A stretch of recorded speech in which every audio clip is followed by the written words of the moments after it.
Postiť sa je biblické. Áno, aj Pán Boh samotný Ježiš sa postil. A možno si ľudia v tejto dobe už myslia, že pôst je niečo, čo robia iba veľmi silné nábožní ľudia, nejakí mnísi, alebo čo sa robilo kedysi v starom zákone, kedysi dávno, keď ešte Pán Boh tu s nami bol. Ale postiť sa je veľmi dôležitou súčasťou a má to veľmi silnú úlohu v našom vzťahu s Pánom Bohom, to ako kráčame s Pánom Bohom počas našho života. Je to veľmi silná zbraň a práve o tom by som sa chcel dneska s vami rozprávať. Prečo je to dôležité, aké to má výhody a rôzne ďalšie veci.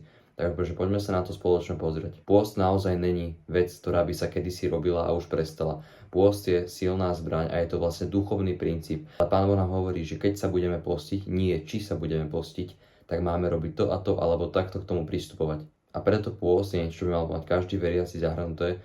Ak chce čo najviac prehlbiť svoj vzťah, dokáže zaprieť žiadosti hriešne tela a prehlbiť svoj vzťah s Pánom Bohom a čo najviac sa pripodobniť k Bohu. Ako som už ešte hovoril, postiť sa je biblické. O tom nám svedčí aj napríklad Matúšovo evanjelium, kapitola 4, verš 1 až 2. Potom duch vyviedol Ježiša na púšť, aby ho diabol pokúšal. A keď sa postil 40 dní a 40 nocí, napokon vyhľadol. Tu môžeme vidieť, že aj Pán Boh predtým, ako vystúpil a išiel učiť tie davy a hovoriť všetky podobenstva, taktiež vyšiel, postil sa a trávil čas so svojím Pánom Bohom. A práve toto obdobie, kedy bol taký zraniteľný, tak ho diabol začal najviac pokúšať. Práve v ten 40. deň, keď Pán Boh naozaj vyhľadol. Taktiež kniha Ezdráš, kapitola 8, verš 23 nám hovorí: Postili sme sa teda a prosili sme nášho Boha o to a on nás vypočul. Takisto aj kniha Joel, kapitola 2, verš 12 nám hovorí: No aj teraz hovorí Hospodin, vráťte sa ku mne celým svojim srdcom, pôstom, plačom a nárekom. Takže môžeme vidieť, že aj keď síce pôst je dosť spomínaný aj v starom, aj v novom zákone, v starom možno trošku viac, stále je to niečo, čo by malo byť samozrejmosť. A čo by sme mali robiť a čo by sme nemali by sme sa na to pozrieť niekde z boku, niekde z diaľky, že to už sa nerobí. Nemali by sme to zanedbávať. Ale vážne sa postiť, pretože aj Pán Boh, Ježiš nám dal samotný príklad, že on sám sa postil a že práve vtedy trávil čas s Pánom Bohom a dobíjal sa duchovne. V druhom verši, ktorý sme si čítali, taktiež môžeme vidieť, že hovoria, že sa postili a prosili Pána Boha o niečo a on ich vypočul. Čiže spojili toto postenie s modlitbou, čo je dokopy veľmi silné, k tomu sa onedlho dostaneme. Ale vidíme, že vždycky to bolo nie s niečím spojené. Nebol to taký pôst, kedy iba nejeme, že sa vyhľadujeme, ale bol to ten pravý biblický pôst, o ktorom sa budeme dneska rozprávať. A keď už teraz vieme, že je to biblické a Pán Boh to od nás vyžaduje, poďme sa vlastne pozrieť, že prečo by sme sa mali postiť. Pôst vlastne znamená, krmíme ducha a zapierame tú základnú žiadosť toho tela. Proste nič okrem vody vtedy nepríjmame.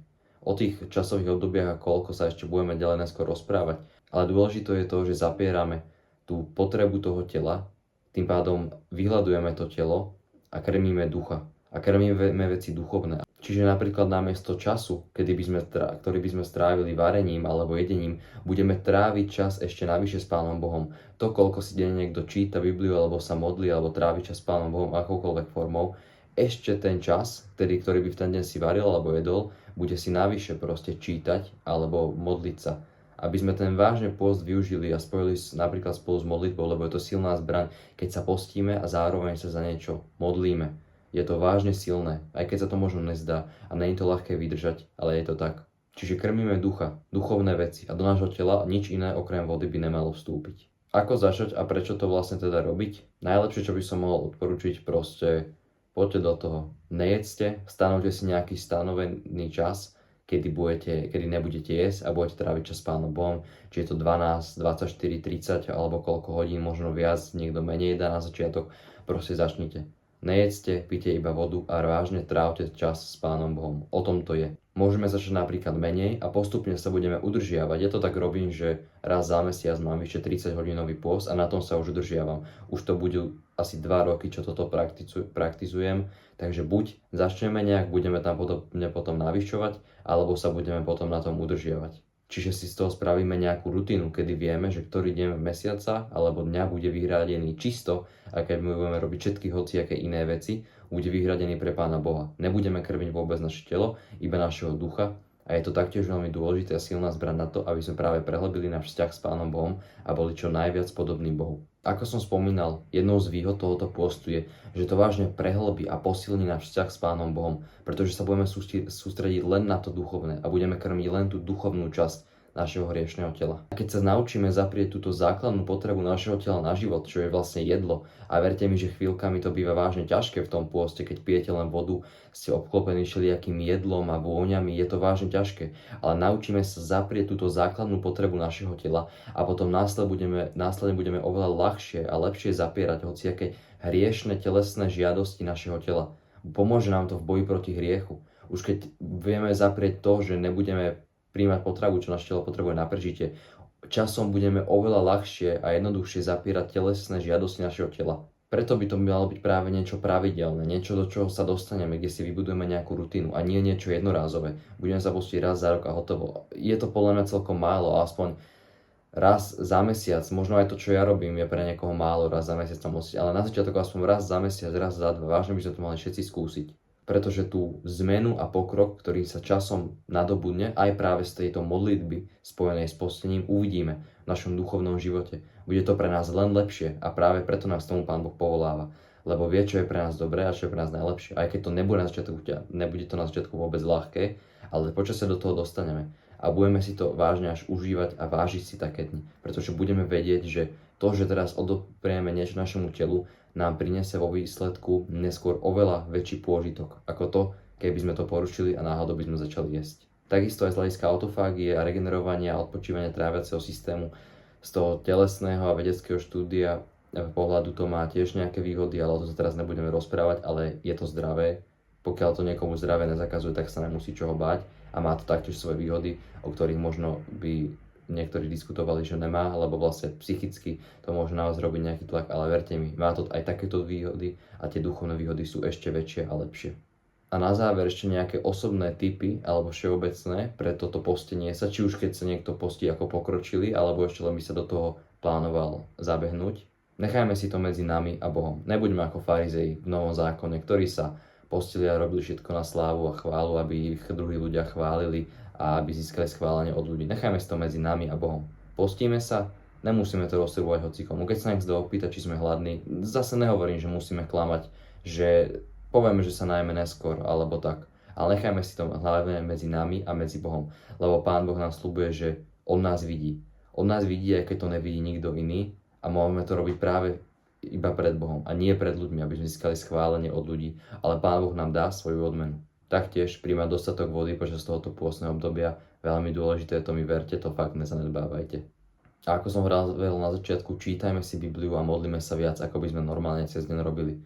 To je ten princíp toho pôstu, lebo nebudeme sa postiť len preto, že nebudeme jesť, že vydržím bez jedla, ale budeme sa postiť pre niečo, aby sme vážne trávili ten čas s Pánom Bohom a budeme možno aj viac náchylní k tomu, aby sme počuli lepšie a viac Pána Boha, pochopili možno nejakú pasáž Biblie viac zreteľnejšie. A taktiež to berme ako spôsob uctievania Boha a prehlbovania našeho vzťahu s Pánom Bohom, pretože aj Pán Boh sa postil a takisto to od nás očakáva. Preto aj keď je to ťažké a niekto si povie, že to by som nedal, proste bolo by to pre mňa veľmi ťažké, to by som nevydržal, mal by som nervy, roztrhlo by ma, nezvládol by som to, bol by som podráždený. Áno, možno by to bolo na začiatku, ale práve aj to, v tom sa zlepšíme. Na tom sa naučíme pracovať sami na sebe, že zaprieme, aj keď odoprieme našemu telu túto základnú vec na prežitie, čo je jedlo, že zaprieme tie negatívne veci a emócie, ktoré by z nás potom vychádzali a prejavovali by sa napríklad na druhých alebo v našom živote.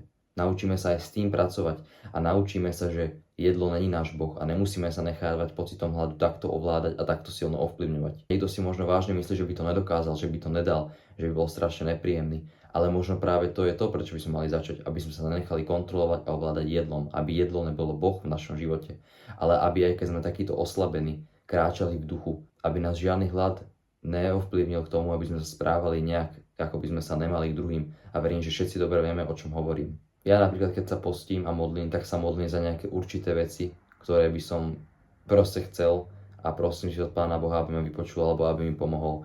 Čiže pozerám sa na to aj takto, že nerobím to síce len preto, aby som niečo dostal, robím to samozrejme aj pre seba, ale taktiež sa na to pozeráme trošku z tohoto hľadiska, že idem pred Pána Boha s tým, že mám nejaké žiadosti, nejaké prosby a nejaké modlitby, ktoré by som bol rád, keby mi Pán Boh pomohol a vypočul. Takže keď to možno na začiatku nebude ľahké a budete si myslieť, že je to ťažké, že to nedáte, nebojte sa. Môžete začať pekne pomaly, krok po kročiku. Dôležité je, aby ste začali a aby ste konzistenciou sa k tomu následne dopracovali. Vládam to aj ja. a verím, že to zvládnete aj vy ostatní.